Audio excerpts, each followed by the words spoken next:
Ladies and gentlemen, boys and girls of all ages, welcome to the Paranormal Portal.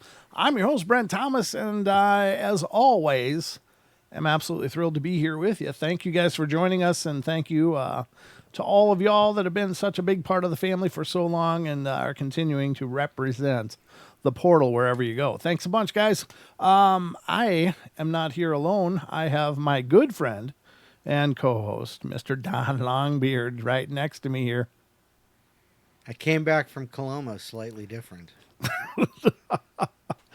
Yeah, you left to Coloma slightly different too, though.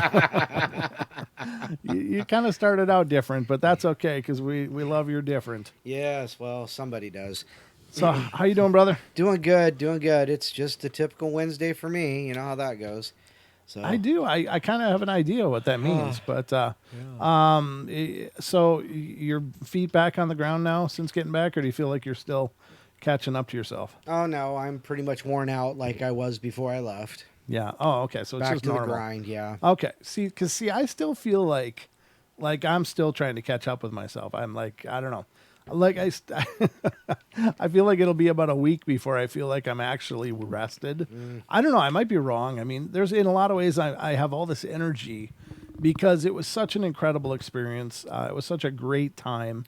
And right at the top, I would just like to say thank you again to our wonderful friend and brother, Dan Pruitt, who made a lot of the Coloma trip possible. Without Dan and without his contributions to the team, that probably wouldn't have happened. So thank you again, Dan, wherever you are, whatever you're doing. 'Tis true. We love you, of course, and we wish you could have been there. But hopefully we'll be able to make more of this happen and that you'll be able to be a part of those. But everybody that came out, Don, was just great, right? Yeah, it was awesome. We had Cha Cha and Titan and Justin Goodearth and MCAT, and then of course we met with Duke and his one of his people, Michael. Yep. Really fun time. It was And a great Hawk. time. Hawk, yes, that's right. Yep, That's right. don't forget Hawk. And so, it was really, really good. I really enjoyed it.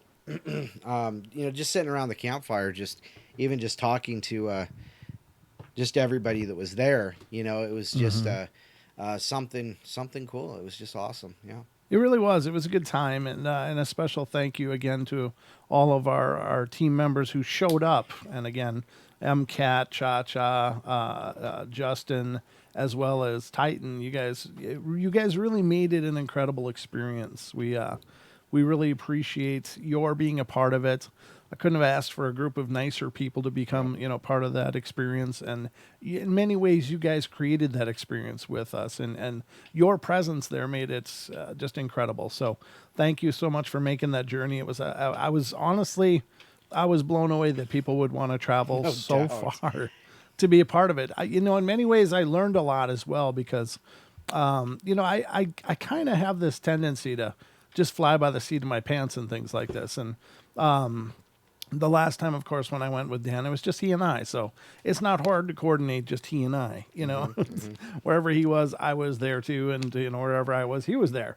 So it made that real easy. But I find that, I've realized that, moving forward, it will take a little more coordinated effort on my part to, put together an action plan. But it was a learning experience. But anyway, we all had such a fantastic time. To be surrounded by such incredible people, and Duke, of course, as well. Duke made it all possible, making Coloma available to us. He and Michael and Hawk were a part of the whole experience as well, and that was incredible. We really enjoyed ourselves and really enjoyed our time with them as well. Just all well, Duke, of course, he's a part of the family for sure, and Michael was there last year, but it was nice to meet Hawk and have a chance to talk with him. I was there via remote viewing. Well, of course you are, Wonder Woman. Of course you are. You are the Wonder Woman. I'm sure you wander remotely. But we are glad you were there, and all of you who tuned in when we could stream. And again, my apologies go out to all of you. I had really intended on that being a big part of what we did. However, Coloma had a different plan, and I didn't want to keep creating stream shrapnel all over our YouTube channel. And I've still got to go in and clean out the ones that failed miserably. But we did get a few good streams in there, at least respectable streams, and we had a lot of fun. And I'm sorry I couldn't make you guys more of the experience, but it was just really cool. So. That it was. All right. So anyway, I just wanted to talk about that stuff a little bit on the front end because, of course, that's freshest in my mind. But we got a great show lined up for you guys. So we are going to get ready here. Hang on, because it's Wednesday night. And we're going in.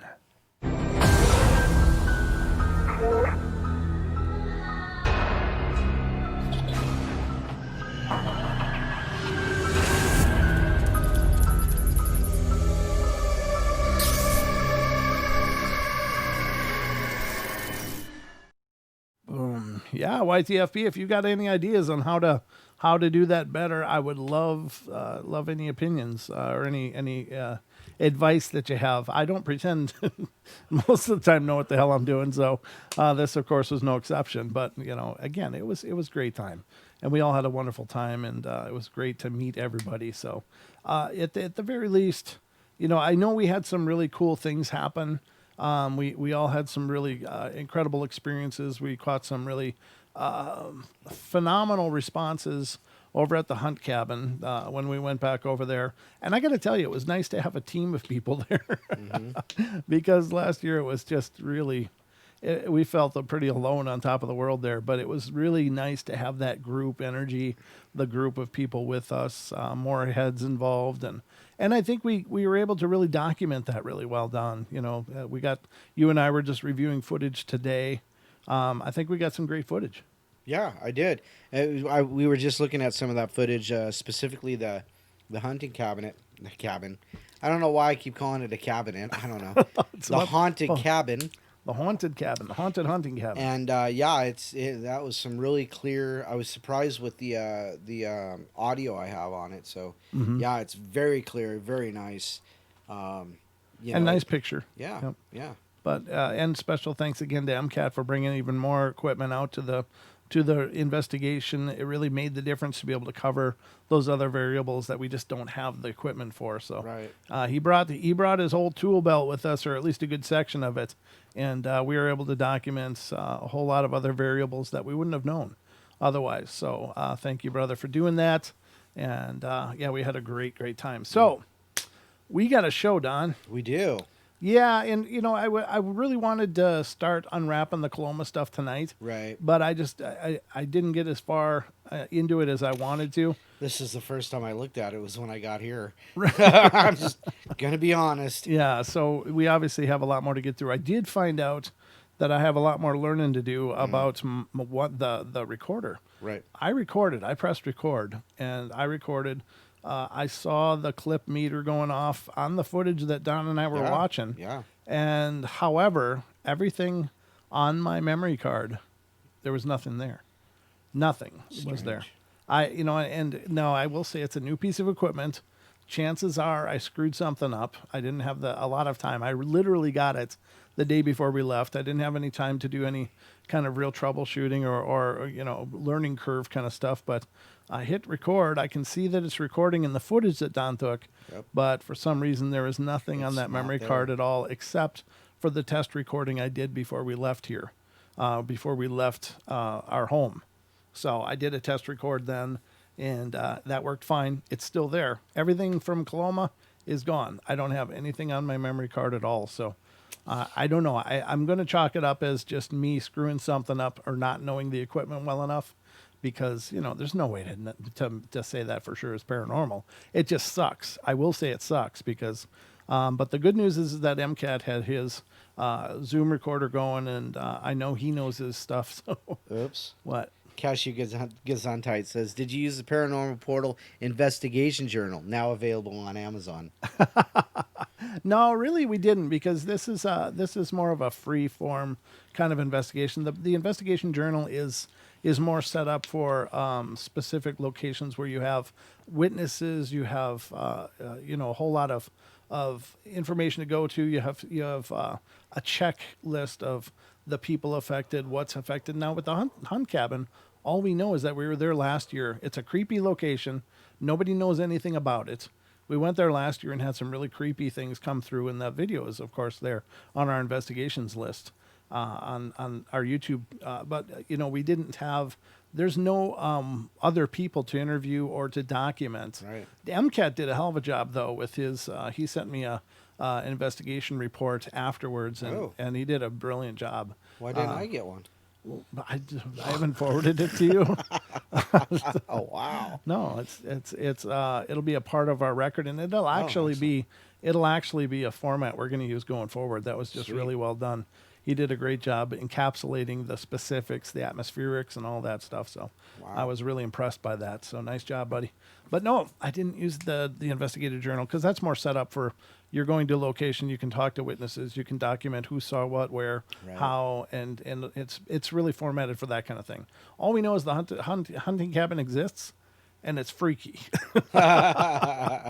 So there's not a lot to document other than what happens during the active investigation. So. But anyway, all right. And we did record all of that. So Yeah. in a sense, that is very well journaled That's true. because it's all on tape, all on film. So we got a bunch of stuff to get into tonight. Let's see. Where should we start, Don?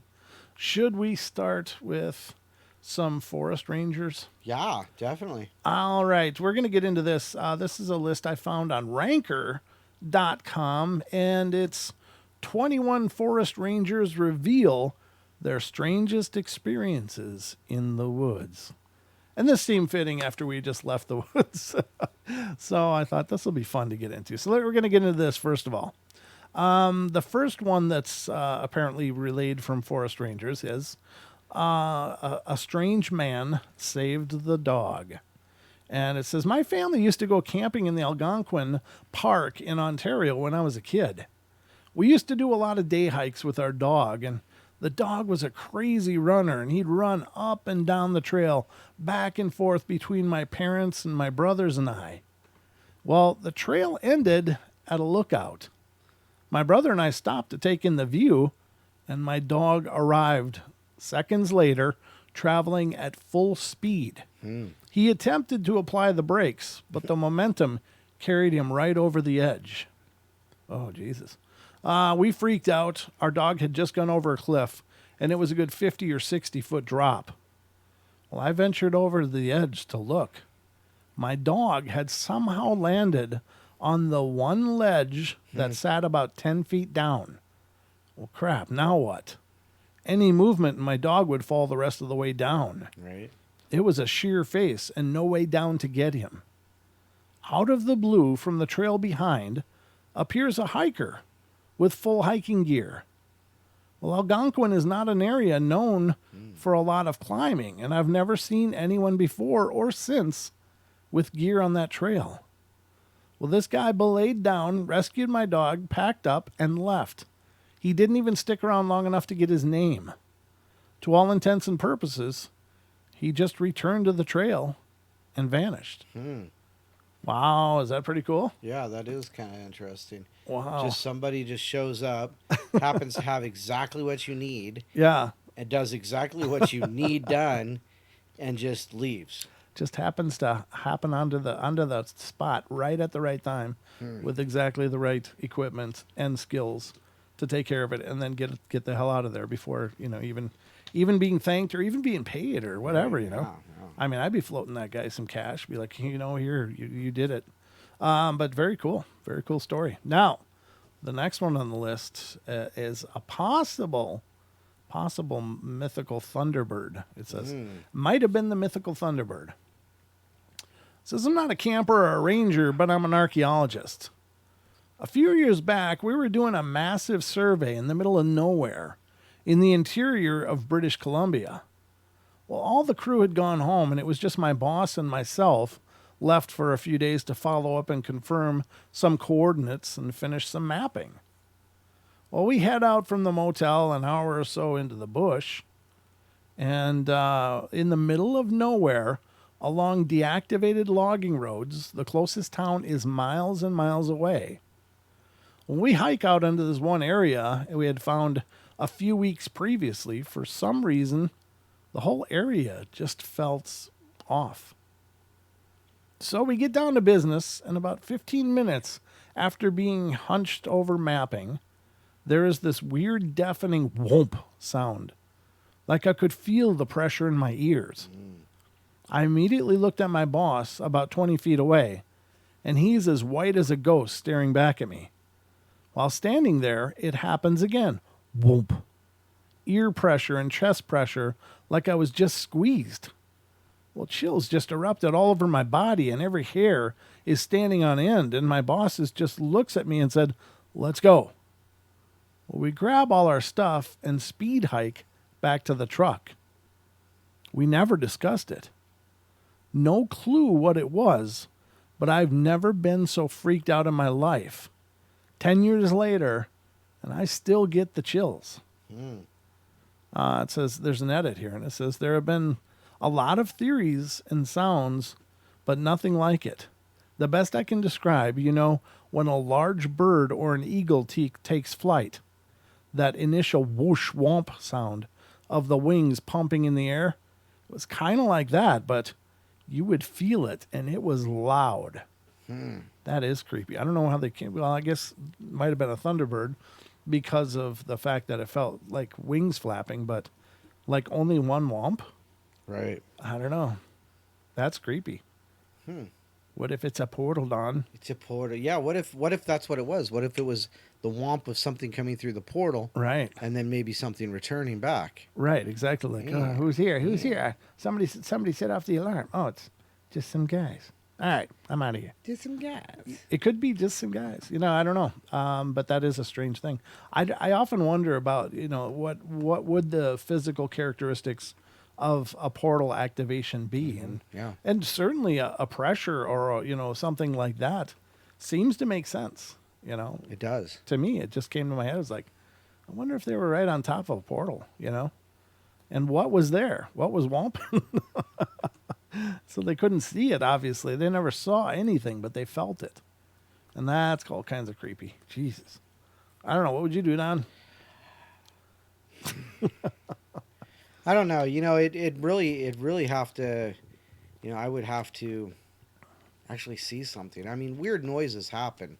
Not necessarily in the middle of like the forest. However, I know, did he say what time of the year it was? No, I don't think so. Camping, South Texas. Oh, that's not it. No, that's the next one. Thanks for getting a head start on the next one. It was in the interior of British Columbia. So I don't know what they were doing. A few years back, that's all I got. So, So I mean, because during the winter, you've got just clouds of just these massive amounts of snow falling off the trees, and that's what sure. that's the kind of it's kind of a muffled Right. womp sound. That's true. That's true. On this house. So the house, Right. house that I live in, ladies and gentlemen, has these real steep pitched steel roofs. It's like steel panel or metal. Anyway, and so when it snows here, it's really wet and it's really heavy, but the pitch on the roof is such so that that weight won't sit there. It's meant to slide off. Right. And when it comes down, it's like an earthquake. Yeah. It's like there'll be these big thuds and stuff, and the whole ground will shake. And so you're right. I mean, if that was like a big snow load coming down. But like I said, I would imagine that if they were trying to take, do some mapping in the middle of winter, there would have been some, something said about how deep the snow was. So Right. Well, you'd think, right. But I guess I'm assuming if they're doing a mapping crew, it's probably warm months. Right. Because they probably don't do a whole lot of mapping manually and stuff in the winter. I mean, you'd have to be stupid to do that, I think. But I guess it could be done, but you don't hear about that. Usually, surveying crews are done during the warm months. Yeah, spring for fall, obvious reasons. Spring, summer. Gosh, I can't say anything. That's all right, Don. Just keep doing the best to smash out some syllables and stuff. I know exactly. All right. Exactly. So let's go to the next one, and this one is called "An Invasion of Coyotes." All right, it says I've seen weird lights I've heard weird sounds and I've found weird stuff in the woods before. But the one that sticks out was years ago. I was camping at a friend's property in South Texas. While I was asleep in my tent, I suddenly wake up in the middle of the night. One of those from dead sleep to wide awake in a half a second kind of things. I can feel something is outside the tent, but I don't want to look. I have considerable camping and hiking experience, so I'm not freaking out all that much. But I very slowly unzip the top of the tent, being just as quiet as I can, and I look out of the tent.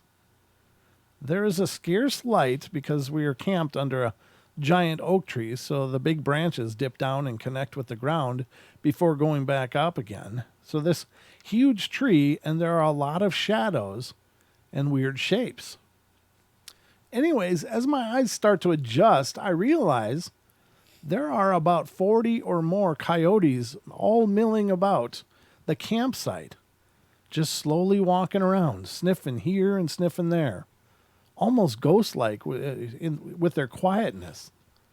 Well, I slowly zipped the flap back up and laid there for about 30 minutes before I just fell back to sleep.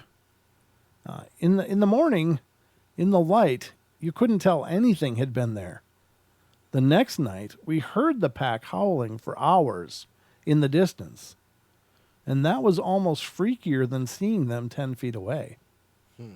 That's weird. I heard this story once, and I don't remember where, and it's just gone from my head. But there was something about this guy being, he's just starlight camping. Right. And he's laying there, and he's in one of those cocoon kind of sleeping bags, so like only his face is out. Oh, Jesus. He woke up to something licking his face, and he opens up his eyes. It's a coyote. They're licking his face. Oh, my gosh. Oh, good Lord. And he said it didn't ever act aggressive. It was, I can't remember where I heard that from. It was about the funniest damn thing, though. Because he's like, you're in those cocoon sleeping bags. I mean, what are you going to do? You might be able to make a sound and before it clamps onto your face or something, but God, what a horrible feeling would that be? Wow. I think that'd be crazy. I can't remember where I heard that from. It wasn't that long ago either, but again, one of those weird stories, but I guess it's a really good thing. Hey, Ruger Ridge, good to see you, and hello to everybody that's come in. It's great to see you guys. Thank you for huddling around and helping keep us company here on the Paranormal Portal. We love you bunches. Andrew Finnerly, that's our Finnerty? Finnerty. Finnerty, good to meet you. I don't think I've seen your name before, but thank you for coming in and seeing the show. It's always a pleasure to meet new listeners. Mr. Jarvis, hello. Good to see you guys. All right. So, yeah, probably licking food scraps is what he says. Yeah, I think talking about a coy dog. Coy dog. Yeah. Oh, okay. They're cross. Coyote and a dog breed. Coyote. Yeah. Oh, okay. Or possibly a coyote and a wolf. Oh, okay. Gotcha. Huh. I think that'd be a pretty dangerous animal. Yeah. Because coyotes are smart and so are wolves, but the wolves also would be a bigger size. So they'd be a lot more menacing. Yeah, exactly. So that's an invasion of coyotes. And I think that's pretty unusual. I think it's just so weird. There's so many of them and they're being so quiet, Wow. All right, here's an interesting one, and all it says is startled by a small humanoid creature. I like the way this one's starting, Don. All right, it says this happened about 8 years ago when I was 21 and working as a camp counselor for Camp Tommy in Fishkill, New York. There's a town called Fishkill, Don. Apparently so. I just wonder how long it took them to come up with that name. They probably got some fishing going on there, I'm going to guess. But no, I'm not putting anybody down, but that's kind of a wild name. The place is basically a bunch of cabins in the woods on top of a mountain, and each cabin a half a mile apart from the other, so you're really pretty isolated in the woods. One night at about 1 a.m., I was sneaking off to meet my camp girlfriend. You're supposed to stay in your cabins after 10 p.m., as was usual, and was cutting through some woods to get to her cabin. Well, suddenly, I heard rustling in the woods, and I stopped to investigate it. Then it's like punctuation. Dun, dun, dun. And there are bears and other animals, so I was expecting something like that. And this 3-foot tall humanoid type of thing suddenly jumps out of the bushes and looks at me. Well, it's too dark for me to make out any of its features other than it was standing on 2 feet, it had 2 arms, and basically just looked like a miniature person without any features. It just looked solid black, and it had clothes on. And it said if it had clothes on, I would have been able to notice that. So apparently it was naked too, which is always that's always a little more troubling when you're going to meet little people. You know, first impressions and all. You never get a second chance, Don, to make that first impression. Mm-hmm. However, it says I was curious what it was, so I started walking towards it, and it spooked, bolting back into the woods. I'll never forget how mechanical it looked as it took off running. Its whole body basically shifted 90 degrees, like if someone was doing the robot dance and just took off. I've never seen anything on 2 legs run that quickly, so I was pretty confused about what it was. And I'm a pretty fast runner and a fit person in general, but this thing was on a whole nother level fast. As much as I try to make sense out of it, I still, to this day, have no idea what it was. It was very human, but too short to be human. 3 feet tall is really pretty accurate. And I don't know how a human could run that fast anyway. I have no idea, but it's always bugged me.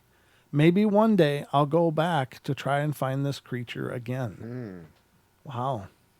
You know, is that one of those things, Don, that's better left in the past and as a mystery? Yeah, you know, just leave that one as a mystery. That's what I would do. Yeah. Be like, no thanks. Yeah, sorry. You see, that's the thing. He's got a clue. He's got an opportunity there, but it's probably an opportunity better left alone. Because you can't go backwards after that. You know, if you find something that's horrid, you got to deal with that. This one has to do with a Bigfoot or a Wendigo. It's not quite sure, apparently. It says, camped in the vicinity of a Wendigo or a Bigfoot. About 7 years ago, I was on a backpacking trip with 3 friends. One was a ranger, and the rest of us were bio/botany nerds. And all 4 of us saw something we still can't explain. Day 1 went off without a hitch. It was a bit long and a lot of elevation gain, but nonetheless, we set up camp and heated beans and rice under what was one of the clearest summer skies I can ever remember. This is up in Washington, and the night sky from the mountains is just unreal. It was in Coloma, too, right, Don? That was beautiful up there. Absolutely. I got lots of video of that, too. Good. It says day 2 was different. All 4 of us awoke shortly before dusk to a shrill scream. Not super uncommon. Most of us are pretty seasoned hikers and campers and backpackers. The sound of something getting killed is pretty universal. None of us could quite make it out. If I remember correctly, we assumed it was a coyote, you know, that familiar yelp/wail. Anyway, it was pretty close, which is probably why it woke us all up. So we started scoping out a small radius around the campsite. We found what looked like somebody had put a bomb in some kind of animal. Ooh. No evidence of an actual explosion, and I'm just trying to give you the same picture I have in my head. A total indecipherable heap of flesh and fur, probably about the size of a German Shepherd. Similar fur coloration, too. We discussed how odd it was for a bit and then decided more or less, what are you going to do? So we moved on. Best explanation was something tore into it and bailed, maybe by the sound of us walking up. Day 3, did you see that? We're winding down a fairly short day of hiking, tired from the past 2 days, and I remember us joking about being old farts and not being able to hustle like we could just a few years prior. The sun was making its way down over the tree line, and we busted out the whiskey and started boiling a pot of water for more beans and rice. I'll never forget this moment as long as I live. One of the crew was just launching into a story about his ex, and it went something like this. Yeah, so she was about the worst possible kind of. He gets cut off by a loud pop, which we all unanimously described as a tree's last leg snapping before it falls. We're all standing now, scanning the tree line, and we're in a small clearing aside from the single large tree we're next to. A few minutes go by without a sound, nothing, and then we start hearing the forest's life make noise again, mostly birds doing their thing. We all settle back in, presuming the tree would wound up leaning against another tree instead of hitting the forest floor. It sounds pretty close, but there aren't too many trees we need to be concerned about, i.e. we couldn't reach us if it fell in the middle of the night. And then another wail, like the one we heard on the first night, except more distant. Though I never sense it, one of the crews says, sounds like it came from a cave, like it echoed. So we go looking for a cave in that general direction. We searched for about 45 minutes before one of us suggests we just head back, as we're going to be out of sunlight soon. More importantly, it's starting to get dark, and we're just a little ways from the safety of our tents, and we never find anything like a cave or something that would cause that kind of reverb or any kind of body. So heading back towards the clearing / our campsite from the woods, something catches a friend's eye. Did you see that? He's pointing across the clearing about 9 o'clock. We're taking a direct path, so our campsite is dead ahead at 12. And we're looking in that direction, scanning the tree line. Where? What? Dude, I'm telling you, there was a person right there, just beyond our camp. Well, he's visibly shaken by it. And it's pretty obvious he isn't fooling us around or thought he could be mistaken. We're nowhere near a road or a town, and even the nearest trail is miles away. A handful of times I've run into other backpackers in a similar way, people checking out your camp, heading the direction of your fire. So the rest of us had a pretty open, let's go check it out mentality. But the friend who saw the figure suggests we all take a knee and wait while we hide in the tree line's cover. So there we are, kneeling in the brush, staring at our own campsite from the other side of the clearing, when we all unanimously see a figure start to move against the brush from 9 to 8 to 7 counterclockwise. And since we're effectively at 6, this becomes increasingly unsettling. I remember noting our ranger buddy readying his rifle and another friend putting his hand on his knife, and we're all feeling the same uneasiness now. I say we saw a figure, but we really could only just hear and occasionally see the brush moving in that area. Ranger buddy declares it just has to be a bear. The original spotter whispered his argument about it standing like a person. Either way, we decide getting into the clearing and making our presence known was the best choice, and we either need to scare off the bear or to confront this person. So we all stand up and jog into the clearing shouting, "Hey, bear!" And this more or less standard procedure, in case you're wondering. But nothing happens. Nothing at all. Now we're all standing in the middle of the clearing, somewhere about halfway between 6 o'clock position and our camp, just waiting for something to happen. We're about 20 minutes from total darkness when there's another wail from 4 o'clock, but our focus is towards 7. I whirl around, realizing one of us was already looking that way and his face was totally pale. Then I see it too. We all do. There's the silhouette of a tall man leaning over something else, facing away from us. And then he clearly rests on one knee before turning to look our way. Our ranger buddy has his rifle in air. "Hey, who the heck is Ove?" He's about to lay into him for hunting when the figure comes to a full stand. Hard to gauge, probably about 6 foot. Then takes off away from us. And I don't mean like a man scrambling to run away or a bear bounding off into the brush. This is more like Usain Bolt, as if if he were born and raised in the mountains. Never in my life have I ever seen anything like it.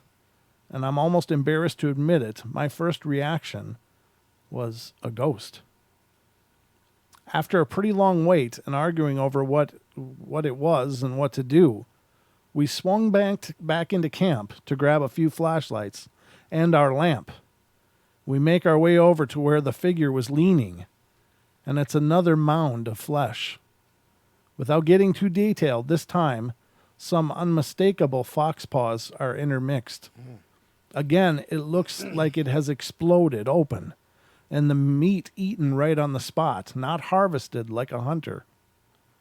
You probably wouldn't be surprised to hear we don't sleep much that night. We make jokes about encountering Sasquatch out there. I've never been a spiritual man, and I'm still not, but it's very difficult to shake the inhuman, yet human, supernatural nature of the way it looked and it moved. None of us could make out any kind of clothing that would break up its silhouette. Not to mention, I've never personally seen something kill quite like that. The closest thing I've ever seen is a deer carcass post-bear in a time of the year that would have made it very hungry and aggressive, closer to hibernation, which wouldn't have been during our summer hike. What gets me is we heard the same shrill wails 3 times in the distance between our day 2 site and our day 3 site. Was close to 10 miles, meaning we were on the same general game trail as it was, or it was following us. Wow. That's pretty hardcore, dude. Yes. And so they mentioned that burst open twice, didn't they? Yep. Yeah. 2 times. The first time they didn't know what it was. They suspect it was a coyote. Right. But the second time they definitely saw the fox paws, so they knew the second kill was definitely a fox. Yeah, crazy. Like it just tore it open and started chewing, Other than the standing figure, Mm-hmm. or the figure, I should say, did they have any other possible animal sightings, or was that like the only thing they really saw? Yeah, as far as I can tell from the narrative, that was, yeah. They don't mention any other animals that they saw except for the carcasses. Right. So, Wow. that's really creepy. I hear that often, and in fact, it's one of the things that I always try to gauge whenever I see the quote unquote video evidence is Right. people that have seen these things move have commonly said that it moves unnaturally agile and silent and quick, like it's the kind of quick that makes you feel uncomfortable, and that's. In this story came up, but in other stories I've heard that before. It's people like, I can't believe it moved that fast. I can't believe anything could move that fast. Right. And I've heard people talk about seeing Sasquatch running down deer. Now that's running down deer, and this is bipedal. Right. How in the hell? I mean, it's just that is completely off the charts for a bipedal speed. Well, and then you look back to the one, the story you read about the 3 foot.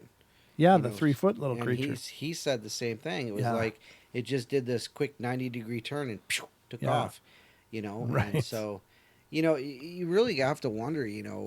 Well, I mean, they're not. I would imagine that things that actually live in the forest and depend on the forest for food, aren't like 5'10", 350 pounds, urban dwellers, they're going to move pretty good. Right. Even an average urban dweller, couldn't move like that, Right. Well, yeah. I mean, even on pavement. Yeah, exactly. And, and this is on. Well, I mean, just think about that. I was thinking about that about Coloma. It's like, no matter where you stepped, it was always a different angle. Yeah. Like when you're up in the mountains and stuff, ladies and gentlemen, it's not like there's a true path. Even the roads are all of this, it's all this bumpy stuff.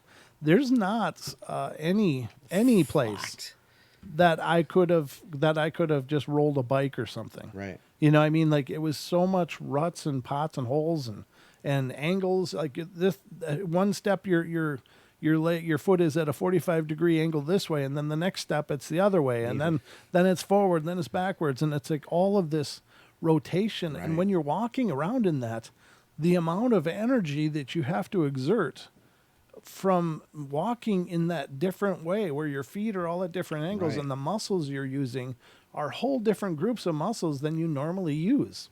And so for me, it was just, my body was just screaming at me. Right. And I had sore muscles in places I didn't even know there was muscle. It's like, oh, I didn't know I had a muscle up there in my crotch, you know? It's like, I'm serious. Like, I had sore, like, all the way up by the hip bone. I'm like, wow. But I think it has to do with the fact that you're using angles for that normal locomotion that you'd never use in our civilization, in our carpeted areas, on our pavements. You know, we have a very specific muscle group that we always use. And being out there where, you know, you just have these other angles that you're cooking at trying to walk. And it really was amazing. So I don't know. Yeah, definitely. You know, and that's, you know, and that's part of the benefit. You know, like I said while we were there, the only fitness I do is like concentrate on fitting this pizza in my mouth. And, you know, but getting out there, it's certainly a workout for us more sedate people, you know. Yeah, Justin says you should have gone hiking with Duke and I when we went some really crazy stuff. And it's like, you know, it was tough enough for me on the real tame stuff. You know, I don't know. I mean, Duke and all you guys did some really crazy hiking and going uphill at, you know, 45-degree or plus angles. Walking around Coloma makes your ankles hurt. It makes everything hurt. And, you know, I really was, you know, but it was wonderful in that you're driven by the experience. So you push through it, even though it's miserable. You push through it because of the excitement and the energy and the I don't know. Just I love going there. But, you know, I really was, honest to God, I'm not exaggerating. I was sore in places I've never felt sore before.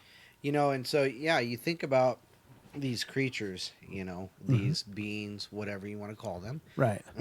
Whatever that PC term is.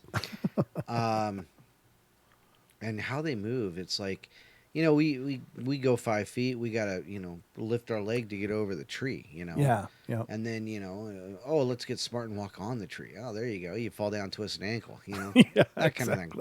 Yeah. So yeah, it's really astounding, baffling, confuzzling to think about how these things can move like that, you know. And we've talked about it before many times, you know. Right. It's just crazy. Yeah, it really is. But apparently, when we were out at the haunted hunting shack, somebody looked out at night when we were out there at night. Don't let any cats out of the bag. Are you going to let a cat out of the bag? No, because they were just talking about in chat. Oh, are they really? Okay, never mind. I won't say anything. Well, I just want to keep that under wraps until we can do the big unveil. But you're right. A lot of weird stuff happened.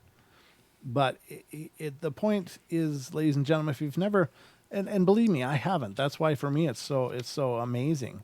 When you think of these things that live out there and how easily they traverse this amazing terrain, you know, just me walking, it was brutal. I mean, it really was. So not only are these things moving with no problem, but they're moving at rates of speed that people can't even get their heads around. So.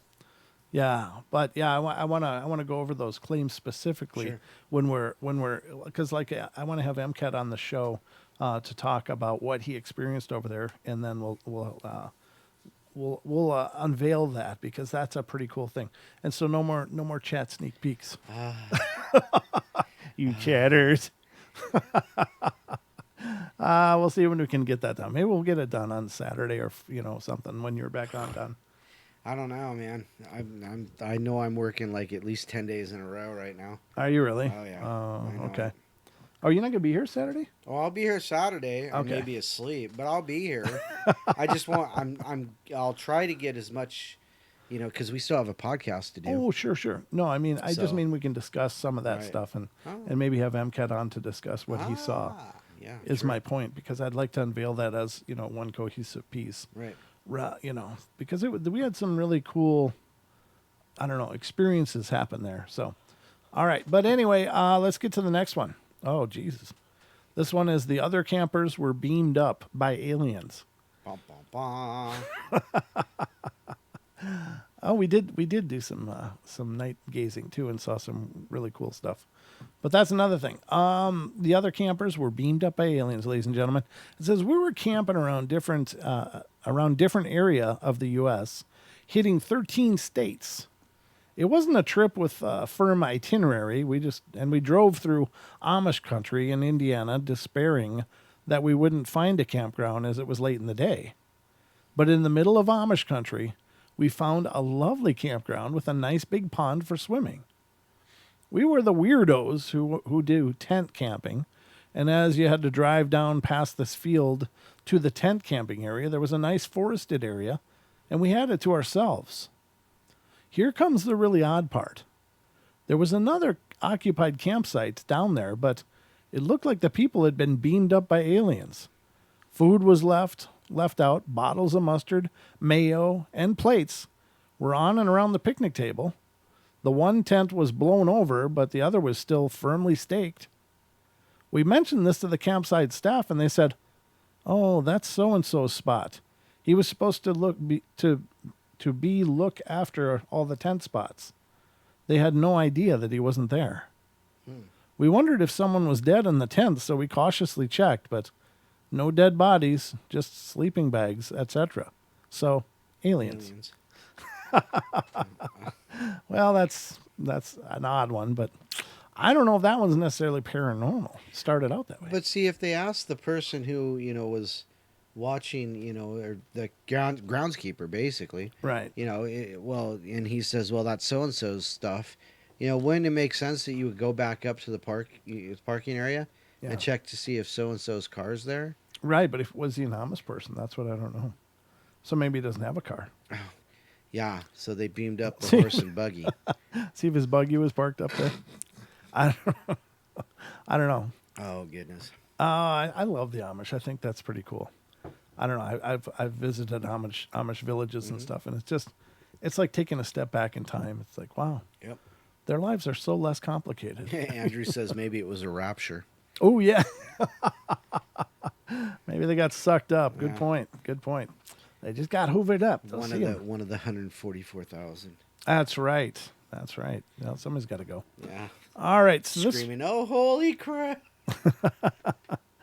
this one is bag kept swinging on the branch. I'm not sure how many forest rangers we're going to hear from here, but they are cool stories nonetheless. So I hope you guys are enjoying these. It says bag kept swinging on the branch. My scout troop was on a 10-day backpacking trek at Philmont Scout Ranch in New Mexico. We were hiking in the southern region. Southern region. I was going to say southern region, and must have been on night 4 or 5. We got to the campsite after a surprise thunderstorm that dumped about 2 inches of hail on us, and we all set up camp and built a fire to dry out of our clothes. And while sitting around the campfire, someone noticed that a tent stake bag was hanging on a nearby branch of a tree about 5 feet off the ground. It was just swinging back and forth, hard enough that the branch was moving, though no wind was blowing. What the hell is this? These news alerts. And it says we stopped it from swinging, and we watched it to see if it would start swinging again, and it did. It took a few minutes to get it going again, but it was swinging on its own in the same direction.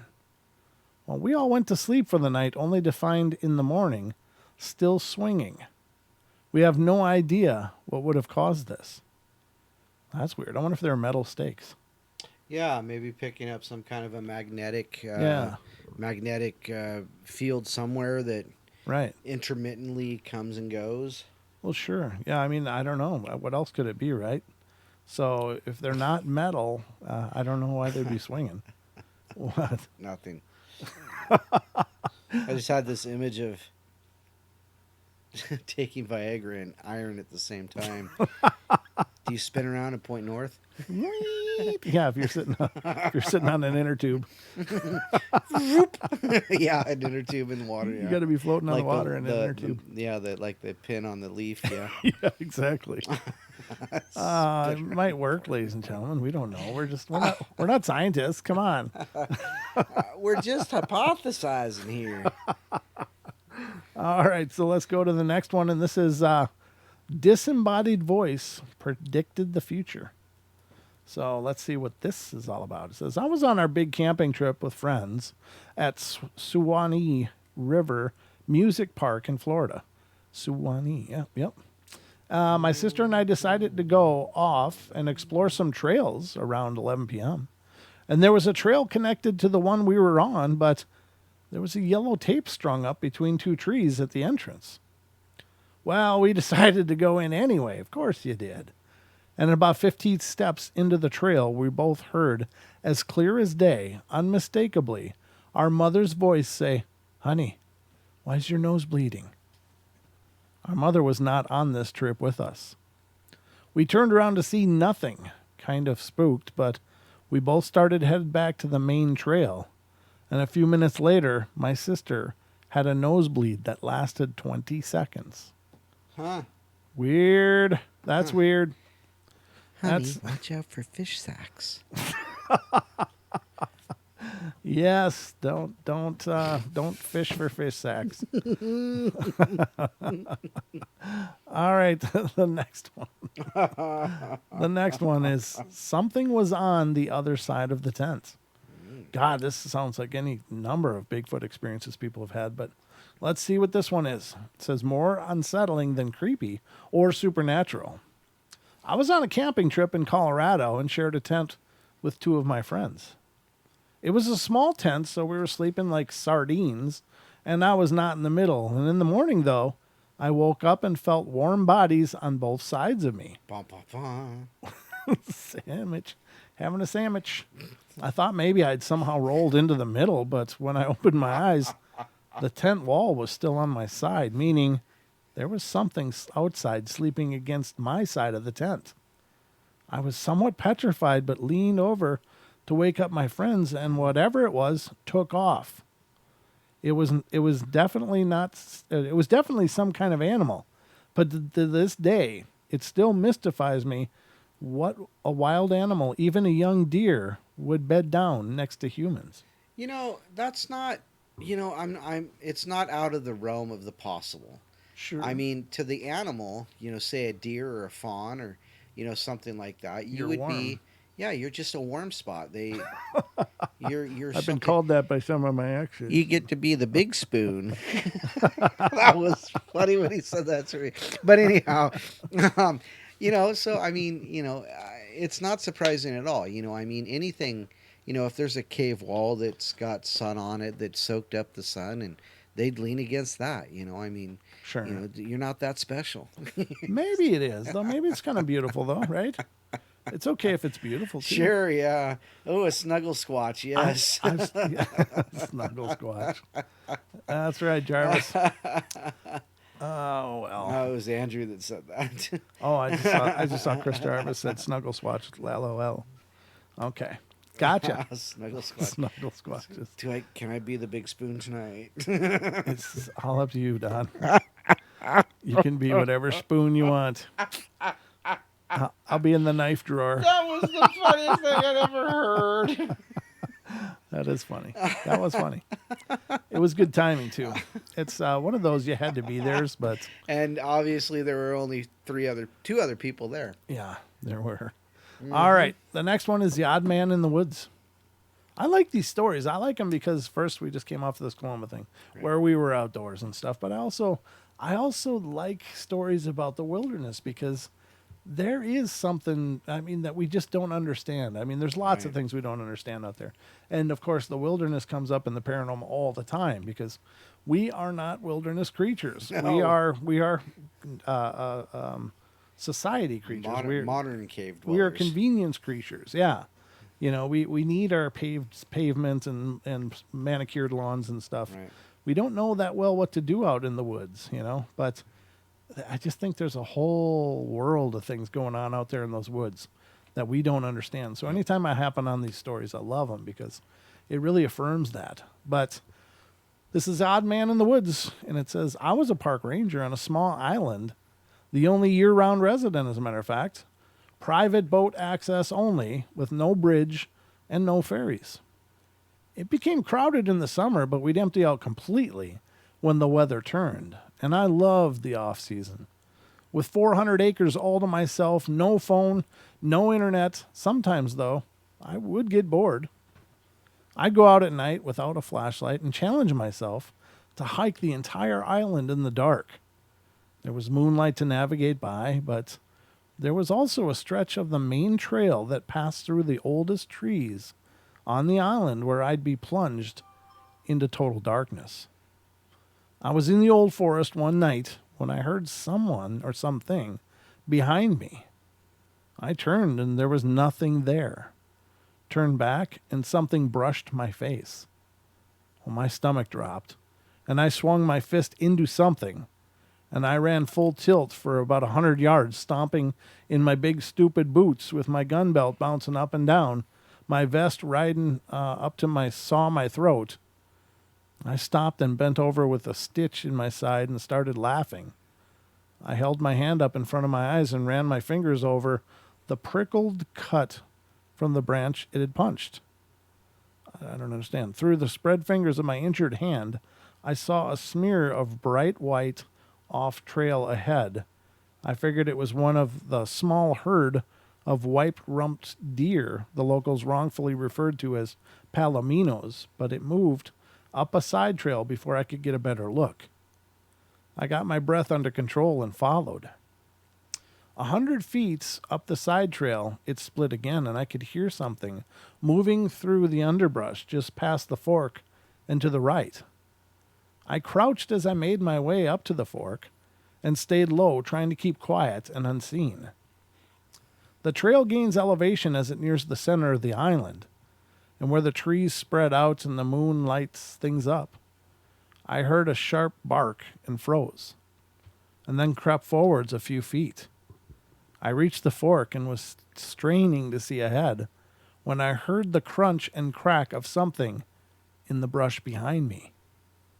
I spun and saw a pale man, 6 foot or taller, with dark hair, wearing a bright white t-shirt about 30 feet from me. He gave me a lunatic grin, barked again, and a hard, sharp ha, and then turned and ran off into the woods. I stood still, scanning the trees, my hand on my gun. After not hearing anything for a few moments, I backtracked my way to the main trail and then, terrified, speed-walked all the way back to my cabin. I hiked the exterior again that night, with a flashlight this time, and checked the coast for evidence of any visitor, boater, or wayward traveler. Nothing.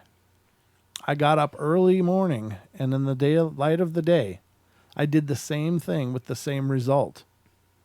I don't know who or what it could have been.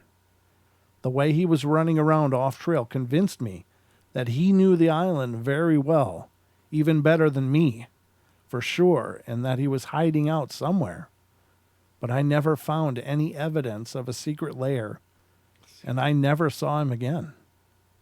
Well, that's creepy as hell. Oh my God. That's wrong. Wonder Woman was wondering if there was any pants or just a shirt. I don't know. All we know is about is the shirt. I'm not sure what Apparently it was pants off. what day. old brush man was into that day, but Wow, so a lunatic grin, a bark. a bark, and then ha! Yep, and then ran off. Wow. Turned and ran into the woods. Wow. I gotta tell you, that is just creepy. Because you don't know who the hell that is. What is his plan? I mean, is this the start of that movie? You know, where it just goes downhill from there? Like, yes, he's marked you now. He's going to be hunting you. I don't know. So this one's Odd Mylar Balloons. It's a real quick one. It says, it may not sound creepy, but I am a forester in the Northwest, and over the years, I regularly come across old Mylar birthday balloons when working in the woods. I know they float in from miles away, but it still always feels strange to find them. It happens 4 or 5 times a summer. I never hear anyone else talk about them, though. That's the whole story, ladies and gentlemen. Yep, those darn balloons. Mylar balloons especially, they'll just Yeah. go forever. Yeah, they'll fly forever in the air. They don't lose the helium. Just ask Trent Reznor. Oh, Yeah, he had a Super 8 on a balloon one time, and they were filming down into this alley, yeah. and the balloon flew away with the Super 8 camera. It was found in like a cornfield or something in Nebraska. They watched it. They went, "Oh my God, it's a murder!" It was a Trent Reznor video. Oh, that's hilarious. Yeah, he didn't think so. Well, No. yeah, he did. Probably he did. Yeah. All right. This one is the blue lights are real. Ooh. It says, I used to work as a ranger. I'm sorry? I was just wondering if this has anything to do with the Those orbs? the people that disappeared. The other campers were abducted by aliens. Yeah, maybe. I used to work as a ranger in Philmont Scout Ranch in New Mexico. If you don't know what it is, think summer camp combined with a backpacking trek. There's a place on the trail or on the ranch called Uraca Mesa. And there's all sorts of local legends, probably also exaggerated by the staff, about it being haunted. A portal to the underworld. Anasazi burial ground, etc. Oh. If you look at a topographical map, the mesa looks like a profile shot of a human skull, so there is that. Anyway, one of the stories about the mesa is that at night, you can see weird lights coming from the top. I've been there for 4 summers and even camped on top of the mesa and had never seen it until one night. A scout troop and I were camped on the back side of the mesa. It's a little after sunset and we're all sitting around just shooting the breeze. I hadn't told them any of the haunted stories at this point, when one of the kids points up to the mesa and asks, "What's that?" I figure he's seeing some flashlights coming down the trail from the mesa because I know there's supposed to be another group camping with us. So I tell him, and he says it doesn't look like flashlights to him, so I turn around and he's right. The lights weren't coming from the trail. They're off to the right, and it's not a flashlight. It's like a light is coming from behind the mesa or from a fire that you can't quite see. Only it's not orange-red. It's like firelight. It's blue. Creepiest thing ever. If the blue lights are real, what else is real? At this point, though, I'm still thinking it's the other group, but like 15 minutes later, they roll into camp, and we can still see the lights. Didn't sleep well that night. Oh, and a bear visited us in the middle of the night. Nice. Didn't hear him, but found plenty of evidence. So I saw somebody said something. Oh, thanks, Andrew. I appreciate that. Yeah, there was another listener a long time ago that used to call me Brent Reznor. I thought that was incredibly flattering, but I'm no Trent Reznor. But thank you, I appreciate that. I appreciate it. All right, so the next one is an invasion of skinwalkers, Don. Ooh. Bum, bum, bum. Should we come back to that after a quick break? You know, actually, now that you mention it, that story that you just read about that, The lights? yeah, that was the same place the Boy Scout troop was in the one above, the story above that. The one above? Yeah, The so Mylar balloons? yeah, there was another one. They were out there camping and Something was on the other side of the tent. Disembodied voice, bag kept swinging. That one. Pillamont Scout Ranch in New Mexico. Same one. Is it? It's the same place. What was it? Odd Man in the Woods. Was it The Blue Lights Are Real? Yeah, it is. You're right. Pillamont Scout Ranch. So that's the swinging tent stakes. There you go. Yep. Somebody's swinging sack. Well, speaking of that, I think this is a good time to take a break, ladies and gentlemen. So we're just going to take a quick minute. I'm going to use the loo and swing my sack quick, and I'll be right back. So don't go away for more of the Paranormal Portal in just a couple minutes. Hang on. We'll be right back.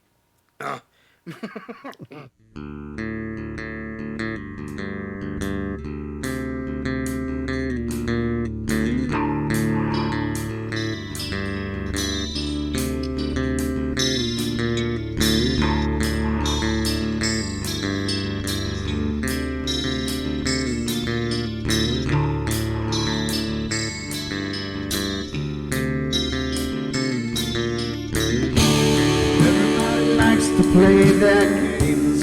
Everybody loves to place their bets.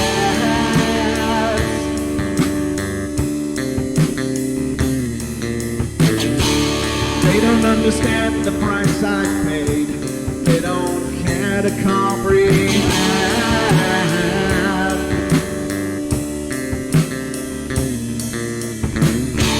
Trace their lines upon my body, dripping scars across my heart.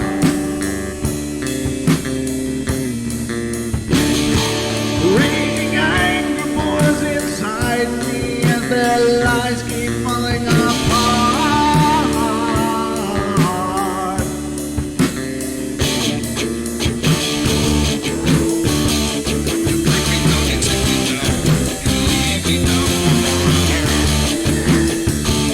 But I'm not broken yet.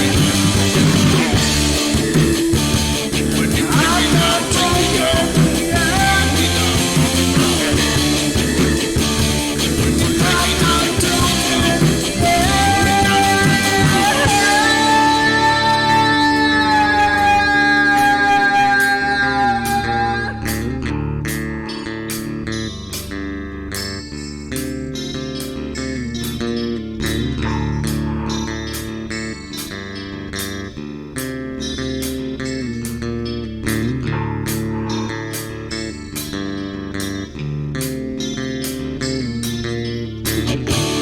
I am finished with my silence. I am not a stupid boy.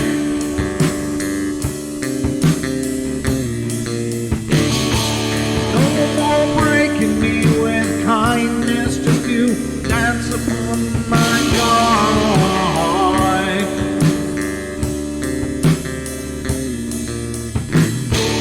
Leading me with empty promise. You're just another fucking mess.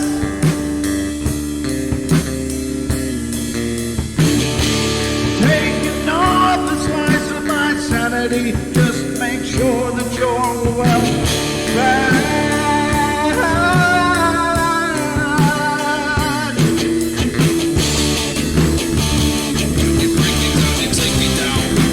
I'm not broken yet. I'm not broken yet. I'm not broken yet. I'm not broken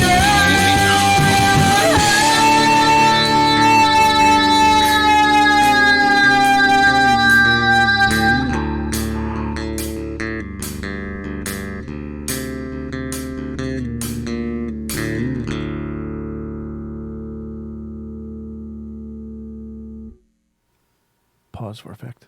Welcome back, ladies and gentlemen. We are back. My sack has been thoroughly slung, so Wow.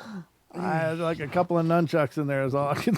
Nunchucks. Oh God, yeah. There you have it, ladies and gentlemen. Never a dull moment here on the portal, but that's the way we like it, and we hope you are liking it as well. So that was a good correlation. I didn't realize that those are both the same location, Don. Nice job. Way to represent. See, that's my job. So we've actually established one. Good. Yeah, a job. See what I did? Yes, Thank you very much.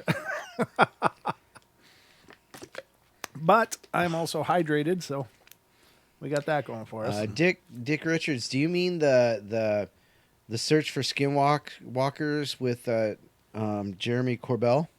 Because that was pretty interesting. I don't think I've seen it. Yeah, it's on like Prime or something, or Oh, Hulu. cool. I watched it on Hulu, so it was Okay. on Hulu. I'll have to yep. check it out.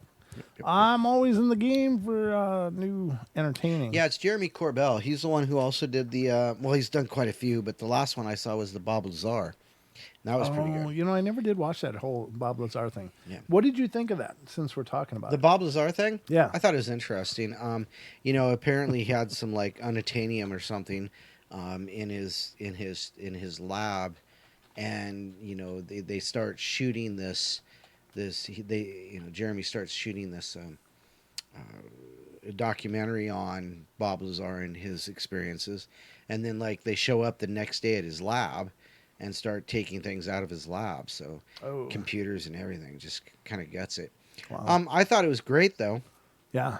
No Um, kidding. so if you're interested in what happened with Bob Lazar, check it out. It'll I tell am you. actually, and that's the Yeah. sad thing is that of course, I've heard Bob Lazar's name being thrown around Hmm. forever, and I have a bit of an understanding of him, but I guess in his last round of shows that he did, including Joe Rogan, people were, oh, thank you, Ethan. People were really pretty impressed with his, that he seemed really sincere.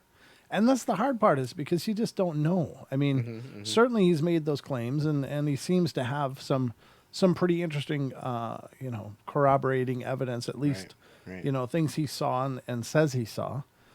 But, you just never know. But I really think I want to check it out. I want to check out what is his story? What is his claims? What did Right. he experience? I don't know. But it's hard, because you don't know. And only he knows if he's telling the truth or not. But it sounds pretty interesting. I do believe something happened at Area 51. I do Right. believe that they've, probably got the wreckage from Roswell, and I do believe they probably did a lot of experimenting on it Hmm. for quite some time there. Right. But yeah, I don't know. Hmm. I believe there's a lot going on we don't know. So anyway, let's get to this. Sorry. That's all right. I just wanted to get that out of your system. Are you good? Yeah, I'm all right. Okay.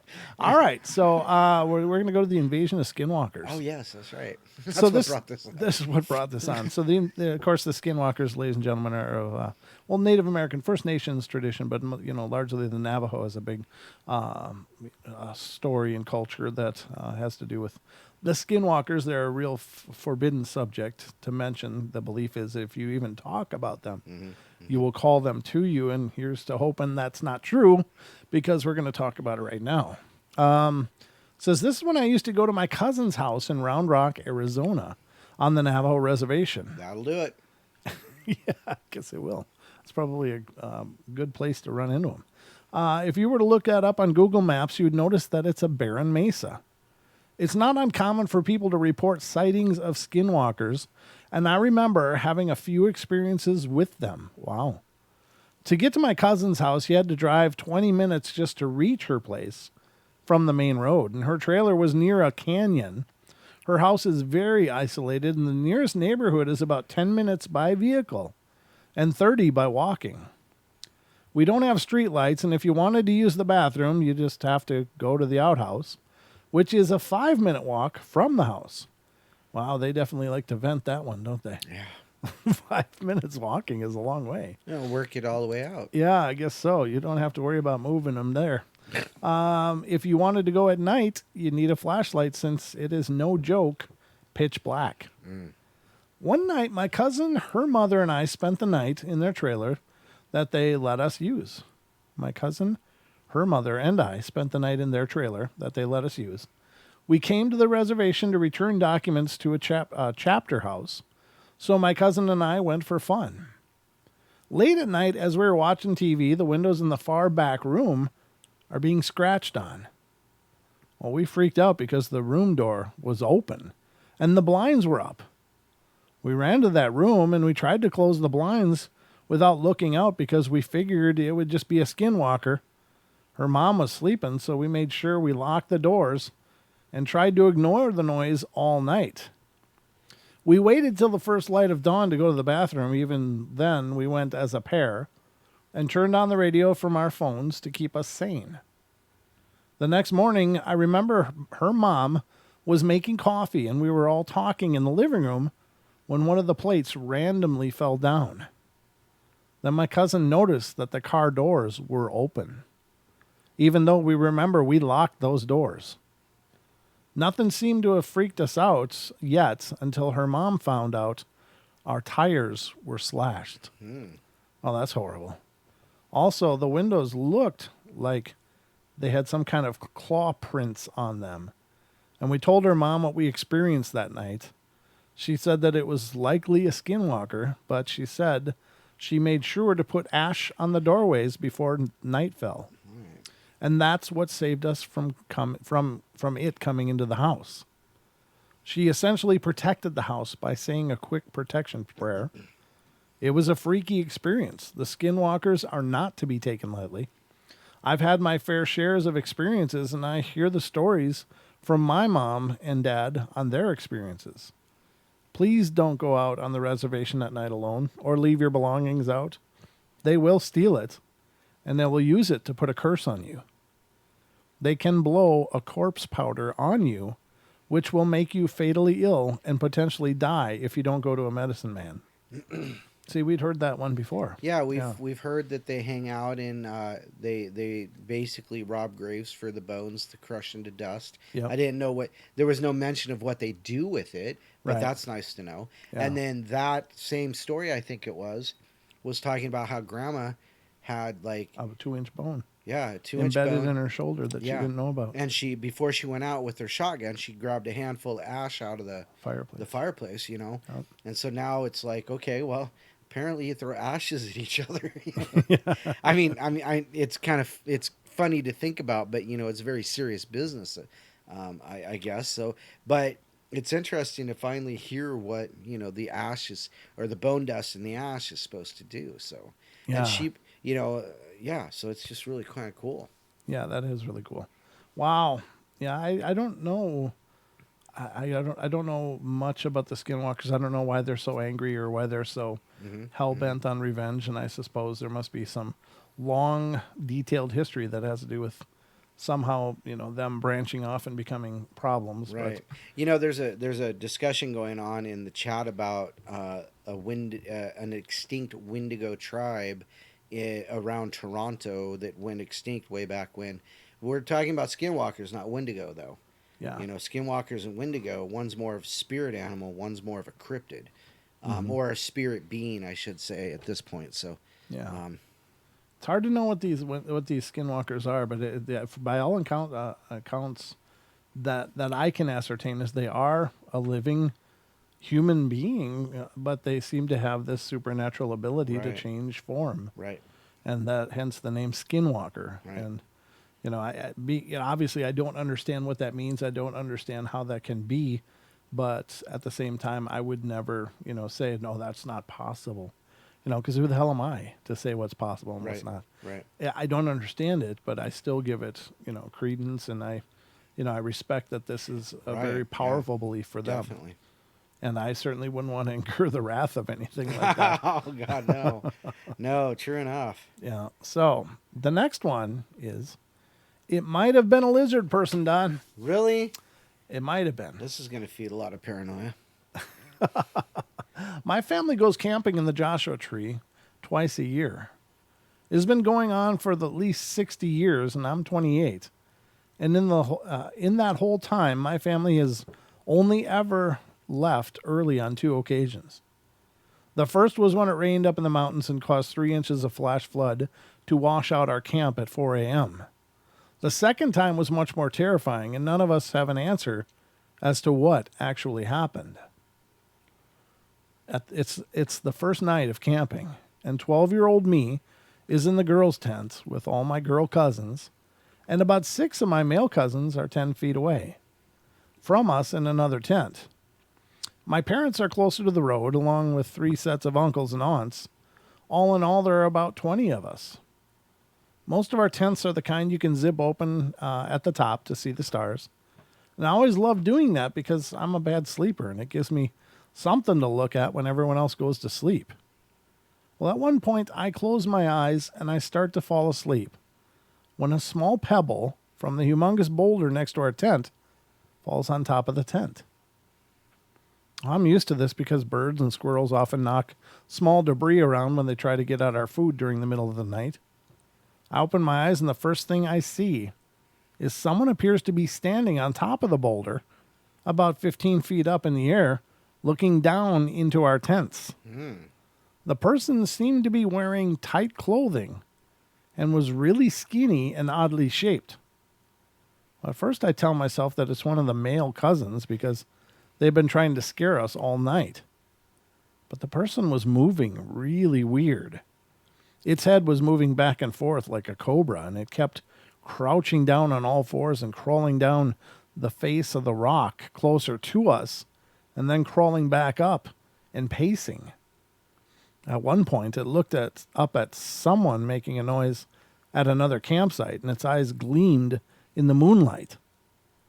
I'm also entirely sure that it did not have the skull shape of a coyote or a mountain lion. It had a flat face with no snout. It was Voldemort. Sorry. So I'm laying in my tent, freaking out and trying to rationalize what I'm looking at. A lot of time goes by, and this thing just continues to watch us and move its body in a really strange ways. I think about screaming, but the thing keeps coming down on the side of the rock, and I'm afraid it would just jump onto our tents and kill us. After some time, I hear a, "Hey, what the heck? Hey, what are you doing?" It's my uncle. And suddenly at like 3 a.m., everyone is awake. My female cousins are awake and confused, and two of my older cousins jump out of their tent with an axe. For a few seconds, the thing stays completely still. But then my aunt and several of my cousins see it, and they all scream. Someone finds a flashlight, and they turn it on, but the thing jumps into the backside of the rock. A couple seconds later, it runs or gallops out from behind the rock, past our campsite. My uncle manages to shine a light on it for a second. I still don't have any idea what I saw, besides the fact that that thing definitely didn't have any clothes on, but was naked and had a dark mark on its side that I mistook for spandex. We hear screaming and thrashing from another campsite, and several of the guys in our group go over and investigate. Whatever the thing was escaped into another campsite and ran into a small 2-person tent. When the rangers get there, it's 4 a.m. and everyone is confused. My uncle and the people at the other tent say that it was a naked person. I definitely don't think it was a person, and thankfully, 2 of my adult male cousins had also spent some time watching it and being absolutely terrified, so they agreed with me. We all gave them the details that we could, and one ranger tells us it was probably a coyote or a mountain lion with mange. The other ranger looks really, really concerned, and I think he went off into the night to look for it. Either way, it was too big for a coyote, and I've tracked mountain lions back in college and know for sure mountain lions don't move like that, nor look like that when they have mange. We all left and went home that night. Either there was a naked crazy person, a monster, or a mountain lion with mange running around, and it had spent at least an hour watching us. No, thank you. We stayed in hotels for a couple of years after that, and I've camped there at least 20 more times since then, and have never seen or heard anything like it since. That's weird. That is so weird. Common consensus is in chat is it's a crackhead. and It's a tweaker. And Raspberry said, that she can verify that crackheads are not an urban myth. They are not. Okay, so they're real. Yes, they're real, apparently. They're not just another weird cryptid out in the weird places. Okay. Apparently not. No.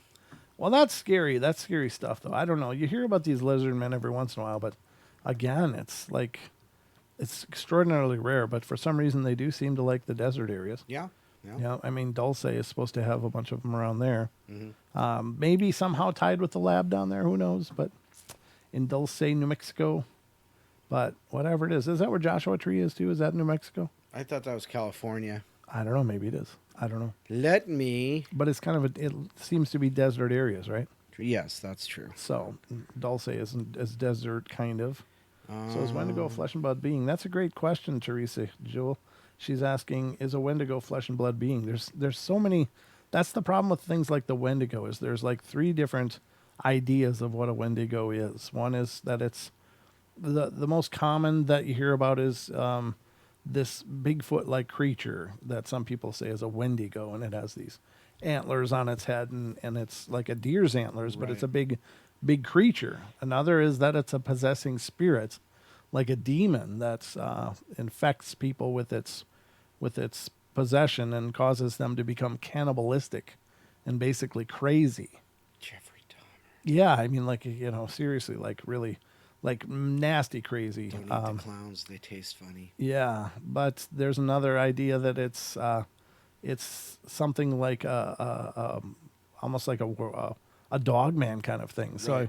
there's all these different ideas of what Wendigo means, and so that's kind of the problem: is what is a Wendigo? Well, I think that there may very well be a possessing spirit. That's what's talked about most commonly in Native American references to the Wendigo as a possessing devil or demonic spirit that takes over a person, causes them to go insane and cannibalize everything they love.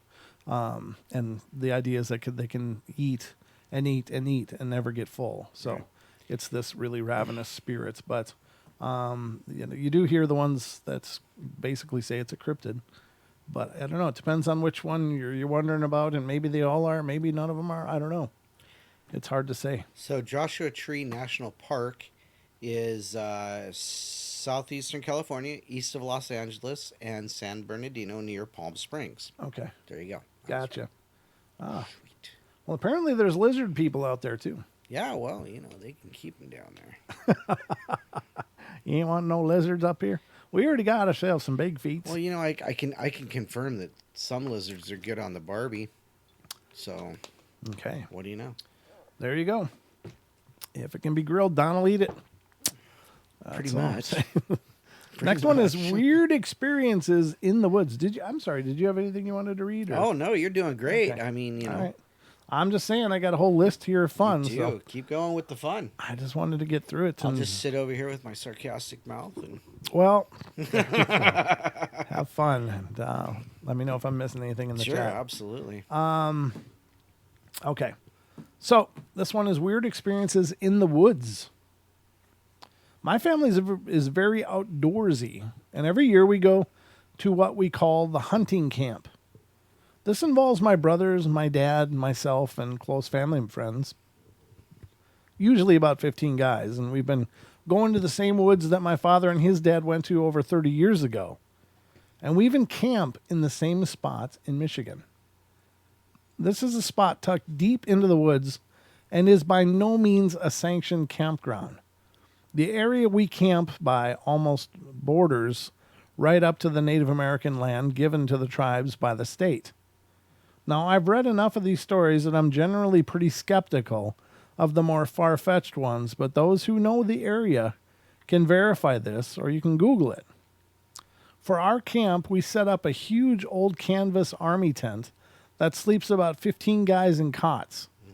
My brother and I stopped sleeping in that tent and would set up our own individual tents because amongst the other guys, there is one that is an unbelievably loud sleeper. Seriously, you wouldn't even believe me if I could mimic it for you. This particular night happened 4 or 5 years ago, and it's the reason I've rejoined the group in the larger tent. Totally worth listening to the snoring and not experience this again. So generally, our days go as follows. Hunt in the morning, come back for lunch, go back out in the afternoon and hunt, and then at night, eat dinner and get super wasted. We're up pretty late doing this, and when people get too drunk or tired, they peel off from the group and just go to sleep. On this night, probably about 1 a.m., there's a few of us left by the fire, and we finally decide to call it quits for the night. I'm a notoriously light sleeper, and it's difficult for me to even fall asleep. As I laid there, trying my best to drift off and ignore the unexplainable noises you hear in the woods late at night, I heard one that simply can't be ignored, and my heart begins to race. Off in the distance, into the woods, a crunching noise grew louder and louder. It sounded just like footsteps, a crunch, crunch, Ooh. crunch sound as it snapped on the fallen leaves and twigs. Now, I'm not inexperienced when it comes to noises in the woods, as I've done enough hunting and camping to know the sound of small critters running around or leaves and sticks falling. And this was clearly the noise of footsteps walking through the woods. And on this night, there was no wind, just this crunching noise that sounded like it was coming right towards me.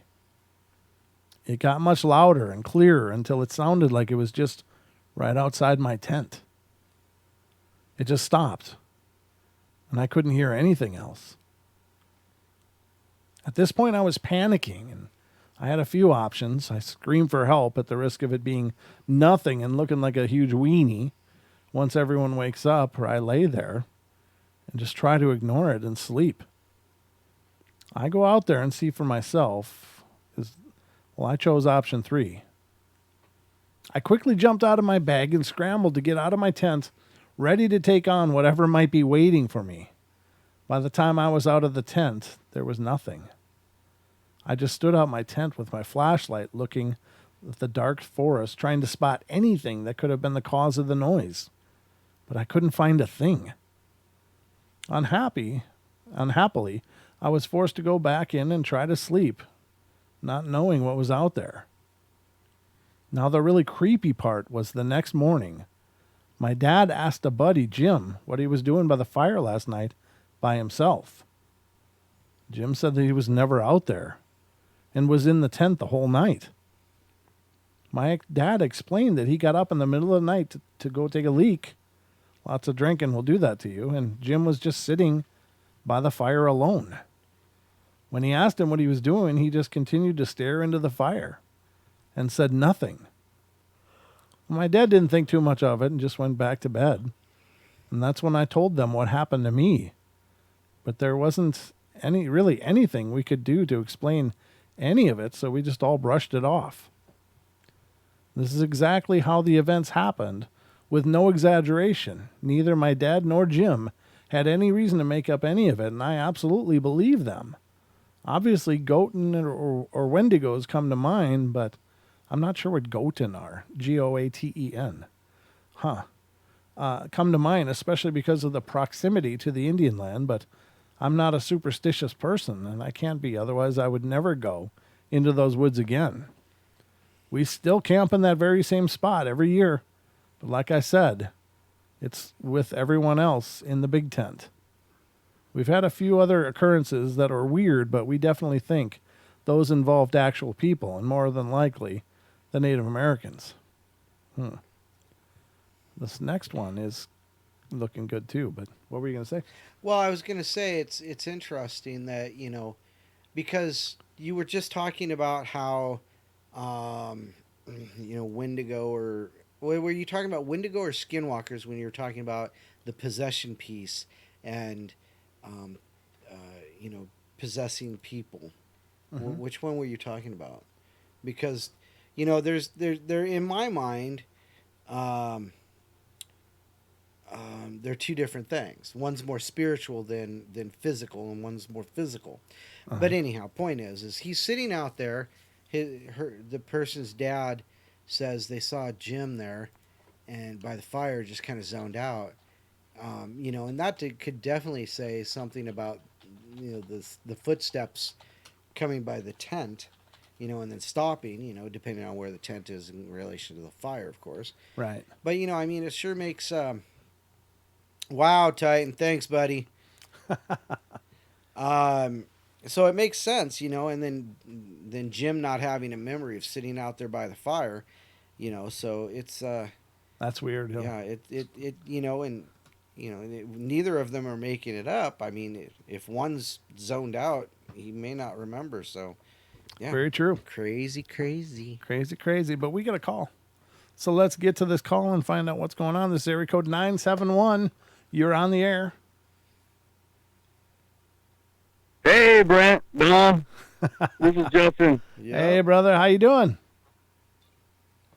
Hey, doing great. I finally made it home. Woo! Excellent. Yeah, you had a bit of a journey, didn't you? Yeah, but it was great. Honestly, I think it was kind of fated or something. There was a reason for that to happen. Right? Because I got to spend time with Duke, and we got to go out and do some research and look at some of his area. Not the areas that he wanted to take me to, but we definitely got to go out and hang out together. It was really good. Oh, cool. The whole trip was really awesome. Awesome. Yeah, it really was. And thank you so much for making that journey to be there with us. that was really cool, and it was really, really awesome to get a chance to get to know you. That it was. It, it was super really worth it to me. And I just wanted to call in and thank you guys for just putting it out there, because you don't know what you're going to get. Like, Yeah.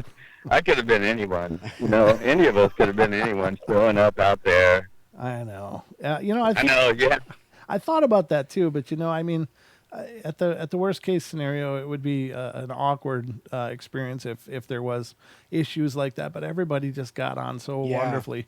It was like we already all knew each other, so not only just through the show, but it was just a bunch of kindred spirits coming Right. together to have a great time. Right.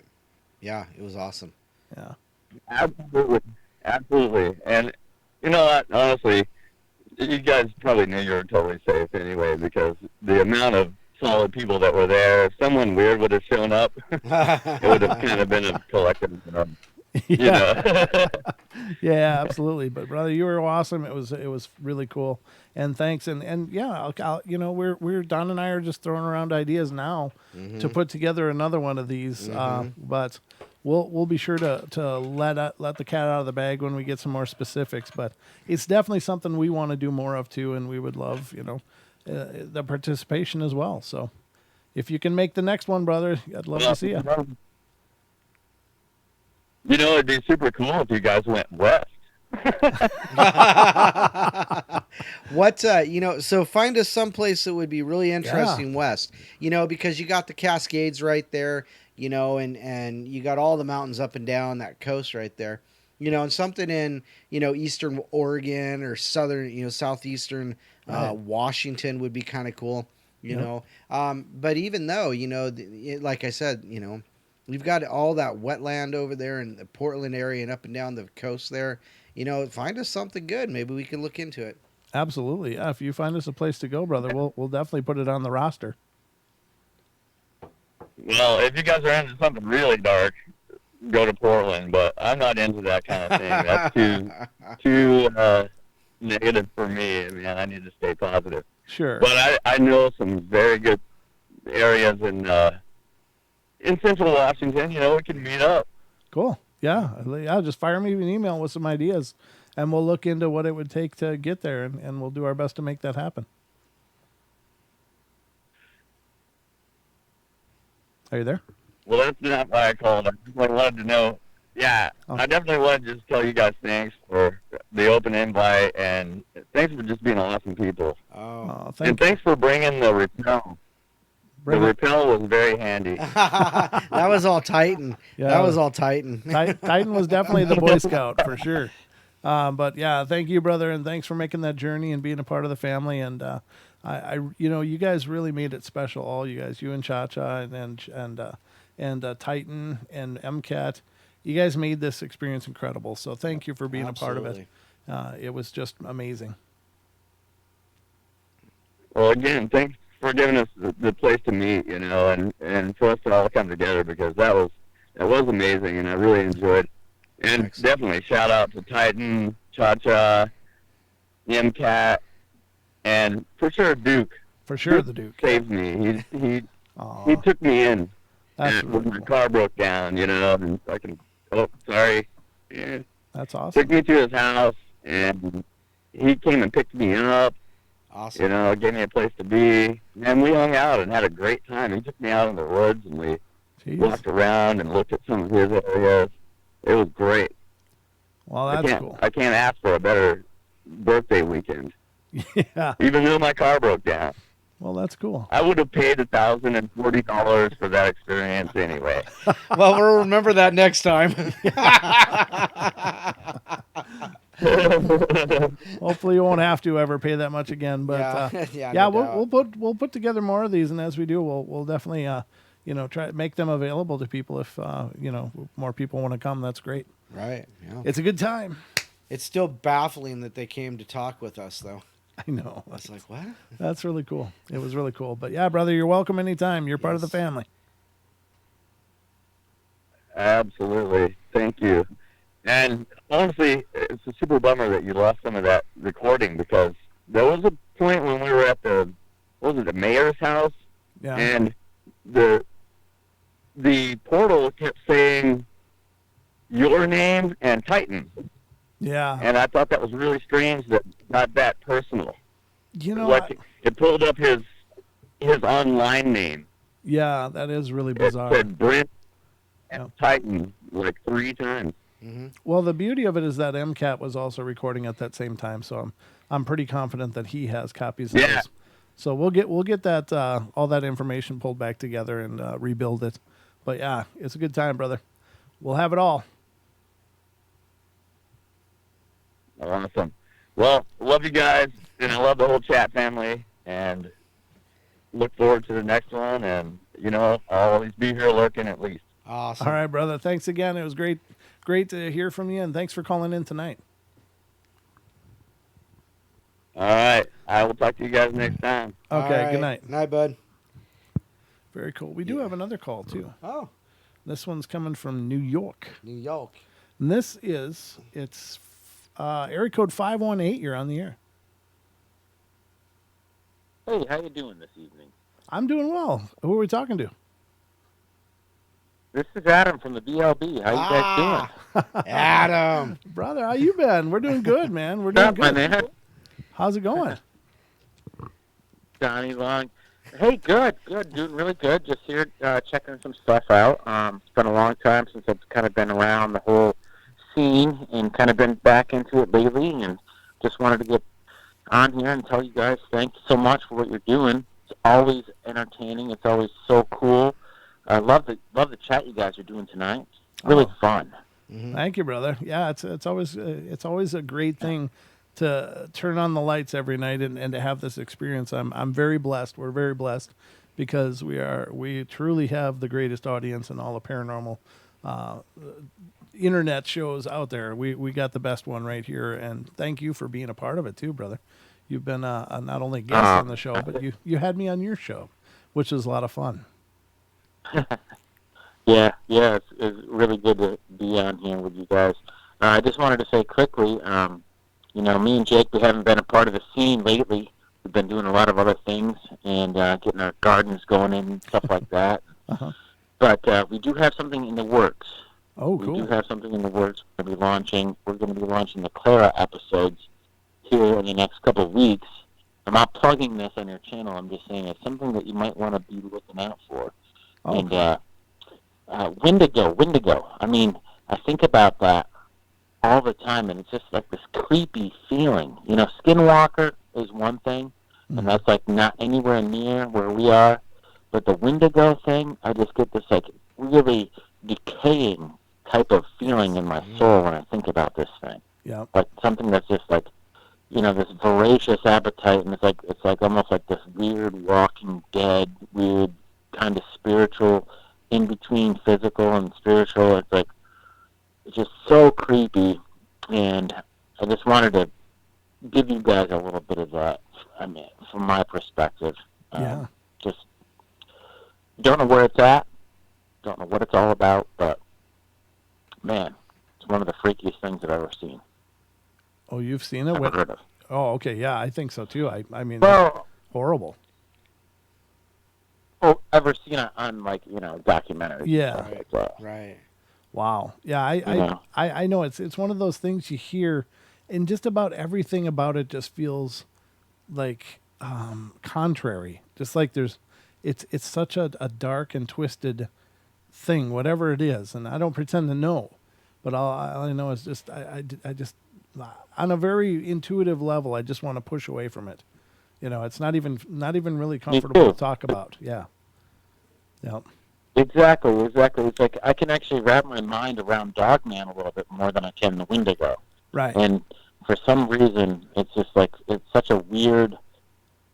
It's just a creepy thing. It's probably my creepiest cryptid that I can think of. And Yeah, because it corrupts. It's the fact that it just corrupts everything. It's like the worst of a demonic possession, and it creates this I don't know, this abomination of anything good. It twists and corrupts everything it touches. So yeah, I'm with you, brother. I don't like it at all. I mean, it's out. Apparently, it's out there. It's something that that does legendarily show its head, and some people believe they've experienced it themselves. But whatever the hell it is, it's just, oh, man, I'm with you. How's everything going in your world right now, Brett? As far as like paranormal stuff with your personal life, everything okay? Or? Yeah, I mean, I feel like there's energetically something going on, just all over the place. I don't think it's just me, but it's just we seem to be in a really weird energetic spot. I mean, obviously you just turn on the news and everything's all upside down and backwards, so it's really an uncomfortable time, I think, for all of us. But just not only that, but just as supercharged as everything is right now. So I guess spiritually, I feel like I'm on needles and pins all the time. And energetically, I just feel like there's not much. It's like everything is so polarized right now that either it's going to just suddenly get better or it's going to explode. I'm not sure which it is, but, it certainly is concerning me. Yeah, it is. Now, how about any orbs? Have you guys had any orbs on your channel lately? Since, I mean, I know one of the several times it's been when me and Jake were on. Yeah. You've had like orb encounters. What about lately? Anything? Nothing that I've seen or heard of. Now, granted, we didn't do any shows Friday, Saturday nights, and I did a night terrors on Sunday. But the only person that's ever told me, that there was orbs going on was when you and I were somehow connected during a show. Was and suddenly there'd be orbs. So other than when you're present, Yeah. no. I've never heard another person say, "Hey, you've Yeah, got orbs flying around." I don't remember anyway. Yeah, so my point is that the same thing was with Daniela over there with the Bigfoot Odyssey. But tonight's show that she did with Carrie, I guess a couple people called in and said that there was orbs flying in front of her. And this is before I even came on the show. This is about an hour before I came on the show. And I was like, well, was Jake on? Was Jake on with you guys? And she said, no, Jake wasn't on. So it's just kind of strange. Maybe this is something. Maybe there is something building. Maybe there is something out there that's happening. Because Daniela, I mean, tonight's show with Bigfoot Odyssey. If anybody wants to look in on that, for sure. I guess there was some kind of like orb flying right in front of her face on tonight's show. Actually, tonight's show was actually very, very interesting. You guys got to check that thing out. Really, really interesting stuff. Yeah, we didn't have time to check it out. Usually kind of, Don and I are checking out the Bigfoot Odyssey as we're prepping, but we were going through some stuff from our last weekend, so we didn't have a chance. But I'll be definitely checking that out because I love those kind of things. I'm gonna check it out. I haven't seen it myself, okay. But I want to check it out too. Just sometimes I'm wondering is there a connection between us here and you guys there, which spawns these anomalies, or is it just random and just happens to happen? Like, that type of stuff always makes me wonder. Oh, sure. Yeah, I would say that it makes sense that, it could be due to the presences because there's just some people that they just have an energy when they connect. And certainly, we know that you're definitely one of our people. So, when you call in or when you're part of the shows, it's always a really great energy. I think that happens. So it makes sense. Yeah, very interesting. Well, guys, just have a great night.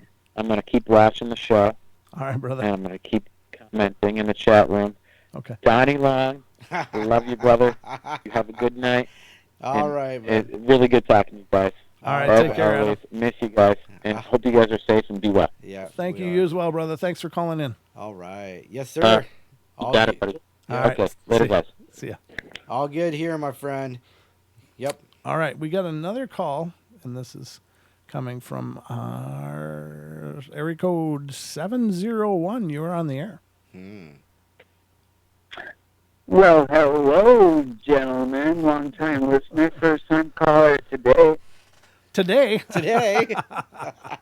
Welcome to the show, Mr. Naysay. How you doing, brother?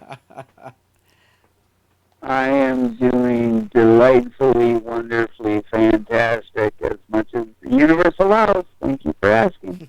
Well, of course. Good to hear from So, you. I wanted to share my Badlands camping story, and I think I have. I don't know if off the top of your head, we've shared so many things, and it's been such a wonderful ride that we've had over the couple of days or weeks. Sure. months or years. Yeah, I don't. But Please go July. ahead. Yeah. Go ahead, sorry. I was like, please, yeah, go ahead, share it. So July 4th, 1995, me and my best friend, and this is when I was still able to walk, and I was using a cane, Hmm. and I received a settlement for a minor accident I was in. Well, whatever. I received some money, which I bought a motorcycle, and a buddy of mine was willing to drive me to the Badlands because I wanted to go to Bear Butte in South Dakota. Okay. And if you ever get the opportunity, there was nothing more phenomenal being able to drive through the area there, listening to Beethoven and Mozart Hmm. loud as you're driving through the Badlands and that whole area in that South Dakota, especially around Mount Rushmore. Okay. But anyway, we were returning from the Wounded Knee Massacre, and we thought we would go through the Badlands on our way back up towards Rapid City. Hmm. As we were driving, we found a campsite, and we go and we set up camp. And I can't confirm or deny, as per usual, I may or may not have consumed some pizza toppings, Okay. but we hung out during the day, and we had an incredible little adventure. We walked up the side of a really big hill and went up further, and at the crest of this hill, we found a beautiful patch of sage. Uh-huh. And so we gathered some sage, and we headed back down because we had dinner to make and cook. So we eat dinner and we cook, and by this time, everything is getting a little bit normalcy after the incredible day. Uh-huh. And so we're going to retire because it's getting late. So me and my friend, I call him Jammer, real name Jim, we get in, and this was at the point of where it was getting a little bit more and more difficult for me to get down on the ground. Oh. So we found it easier for me to get down on the ground and enter feet first into the tent. Okay. So I'm laying there, and James is laying reverse a little bit over to me, and we had all our stuff in between us. So all of a sudden, in the middle of the night, I wake up for no apparent reason, and you know how like when you raise yourself on your elbows, you kind of put your elbows behind you, Uh-huh. and you kind of sit up, kind of. Sure. So I raise myself up because it looks like a vehicle, an enormously lit or lighted up vehicle, like the whole racks of the fog lights and everything, like a huge vehicle, Mm-hmm. was at the foot of the tent or at my feet beyond the tent. And I wake up and I'm like, Jammer. And he's like, what? And I'm like, do you see this? And I look at the tent wall, and it looks like all of a sudden from the bottom of the shadow of the light on the tent wall, it looks like children are walking up towards us. And I remember 3 of these entities walking towards the tent. Okay. Then I remembered nothing. Wow. So you lost I time? remembered nothing at all until the next morning, where I wake up and I have to use the bathroom. So I get up and I crawl out of the tent, and I get up, and as soon as I stand up, not 5 yards away from me is an enormous bison Oh, just jeez. standing there. Oh, wow. Oh, And in the Badlands, there's signs all over that says, beware the buffalo, even though they're not buffalo, they're bison. okay. And so this big, huge, incredible creature just looks at me and gives this kind of little, like a little snort. Uh-huh. And then it just turns away and just starts walking away. And I'm like, Jammer, get up. And he's like, what? I'm like, get my camera. And so he brings the camera, and we get a picture of it walking away. And then I'm like, I got to go use the bathroom. And then I stopped because all of a sudden it like hit me about last night, and I turn around and I'm like, "Do you remember waking up last night?" And he's like, "What?" I'm like, "Do you remember me waking you up last night?" And he's like, "No." And I'm like, "Are you kidding me?" Uh-huh. And he's like, "No." I'm like, "I swear you said something to me," and I woke up and it looked like, because at first when I saw the light, I thought it was like, like maybe the Rangers or something, or maybe Sure. another vehicle was pulling into camp. Uh-huh. But the way that our tent was, it was it was like the road went around the camping area, and you could pull your vehicle in to the middle area. And he said no, he doesn't remember anything about it. And it's funny because every 4th of July we call each other and we talk about our Black Hills trip. And this last 4th of July when we talked, I came straight out to him and I'm like, "Do you remember when we were visited?"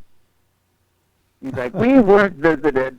Uh-huh. And I'm like, "Do you remember when we were visited or maybe abducted?" And he's like, "That's not what happened." And we keep going back and forth about, I'm like, "Jammer, when are you going to accept it, brother?" Because that whole trip was weirdness Yeah. of many different levels throughout it, Mm-hmm. because it's such a emotional connection to the so-called sacred land of the Black Hills Right. and stuff. And then that was the ending of our trip. That was our last day, and it was the morning of July 4th, and we were going to try to make it all the way back to Minneapolis to try to catch the fireworks with our buddies and stuff like that. Wow. But, yeah, I'm still not 100% sure what Mhm. occurred, and because of my experiences of before, I would not be surprised at all if I was possibly abducted, Right. because Yeah. we've talked about implants, Oh, sure. Yeah. I think, before off the air. Yep. Yep. And I still, to this date, have not found anybody willing to take an X-Acto knife to an area behind my ear and just see what the heck it may be. You haven't found anybody willing to do But I'd let you do surgery it. on you yet? You gotta. I'd let you do it, Brent. I wouldn't do it. No, I wouldn't put an X-Acto knife behind your ear. I'm sorry. I'm not your Huckleberry for that, because God, I'd probably slip and you'd be lost in the ear too or something. No, I'm not surgically trained, but I hope you find someone.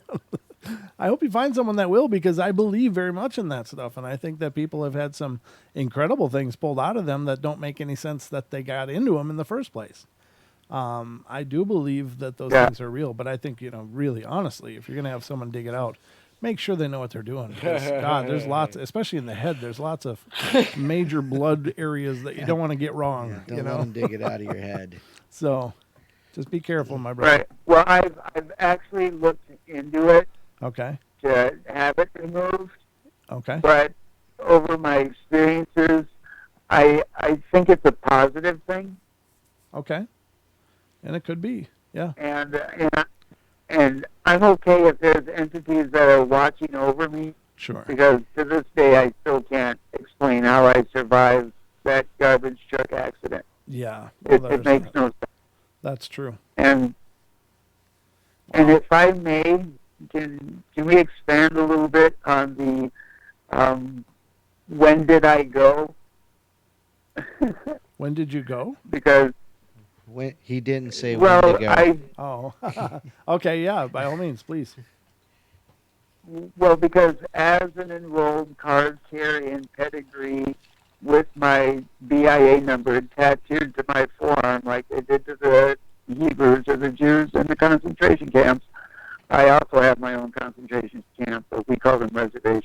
Mm-hmm. But the Anishinaabe people, from what I have been told and informed about that terminology, that during the winter, it is very difficult to survive the entirety of the winter especially if you did not prepare. Right. And in the event that you get into a situation of starvation, there has been occurrences of cannibalism. Yes. Not only that, but according to our prophecies, like right now we're on the seventh fire prophecy, that we may just well witness the return of cannibalism and drinking of blood on a grander scale, because there are entities, unfortunately some would be labeled as humans, that do these rituals and ceremonies. Because Sure. as an Anishinaabe, the absolute worst thing, pivotal thing, Mm-hmm. monumental thing that you could do against positivity in the spectrum of positive, neutral, and negative, to simplify it. The most negative thing that you can do is not only take the life of a fellow Anishinaabe, but to drink their blood and to eat of their flesh. Oh, okay. You can't get more heinous than that. Right. And this is where we get into negative magic with a K, Sure. or or dealing with that power in that negativity through these rituals and these ceremonies. And at one time we have stories of where our people were cannibals. Mm-hmm. And it was because of Mother Earth when she goes through these major catastrophic events. Because if the ground is polluted to where food cannot be grown, and if the water is polluted to the point of where it cannot be drank either, then a viable source of food and drink is unfortunately another entity's flesh and blood. Sure. Yeah. And I hope by all that is positive that we do not ever find ourselves in that situation again, where if you read the book The Road or the movie, they discuss that, where the environment has been so polluted, there is no food and there is no water. Mm-hmm. And in our historical story, there was a clan that would continue the practice of eating of flesh and drinking of blood. And the story goes that it was earmarked that at a specific time throughout Anishinaabe country that this clan was to come before the greater councils, and that they built huge lodges, because we used to have these big things, they were called longhouses, and they would be up to 400 feet in length, and they could house over 300 people in the longhouses. Mm-hmm. Well, during this agreed upon time, they gathered this clan and they put them into the longhouses that were built specifically for the clan, that were consuming of flesh and drinking of blood, and they boarded them in and they burnt them alive because they refused to give up Right. the practicing Sure. of eating of flesh and drinking of blood. Ah. Okay. And because of this, the claim is that when somebody goes deep into their own negativity or possessed by negativity, then they're willing to do such a heinous act, and that is eating of the flesh and drinking of the blood. Mm-hmm. And allegedly, once you go down that path, you get a ravenous appetite for Yeah. it, because it is a way of gaining power. And I do not think anybody should ever go down that realm. And I would have to proclaim that if you are involved with those kinds of things we are going to be definitely having some challenges. Sure. Yeah. Yeah. Absolutely. Yeah, brother. I appreciate that. That adds another whole level to the discussion. But yeah, it's a creepy topic. But I guess when you do the paranormal, you got to cover all the stuff, not just the fun stuff. So. Right. But it's great to hear from you. Right. Well, it's always a pleasure to share space and get the presence of the two of you and Donnie. He's gonna want to I pull love you, my my beard brother. someday. It's gonna want to pet your beard. Love you too, bud. All right, love you, Naysay. Take care, brother. All right, yes, have a beautiful night. Find the giggles abundantly. Ape Gish to see where we've been. Toodles. See ya. All right, and I think that's a show. What do you I think? think so too. Yeah. All right, ladies and It's gentlemen. been a day. It's been an epic journey. As always, we love being here and talking with you, but unfortunately, there is a whole world going on around us, and sometimes we got to get back to it. And I think I'm running on fumes as it is. But thank you to all the people who called in. Thank you to the, did Titan donate? Was that what happened? Titan sure did. Thank you, Titan. I think you already left for the night, but we love you, brother. Thank you so much. That's just so cool. But we will be putting more of these things together, much like the Coloma trip that we just took this last weekend, and perhaps we might even get back to Coloma. You never know. Yeah. See what happens the rest of the summer. But I know Duke's been throwing around some ideas, so. There's a lot on the board, ladies and gentlemen, and I hope that you guys will always stick around and be a part of it. Thank you to all of you who have, in so many different ways, supported us, helped to spread the news about the show, helped to let people know we're out there. We really appreciate that, and you guys have made the shows incredible. So thank you. Don, did you have anything in closing? Nope. Just want to reiterate that we had a great time in Coloma. Really looking forward to next year's Coloma trip. And gosh, we'll work on some of that footage and see what we can get on the air as fast as we can. As fast as we are able to, but we love you all.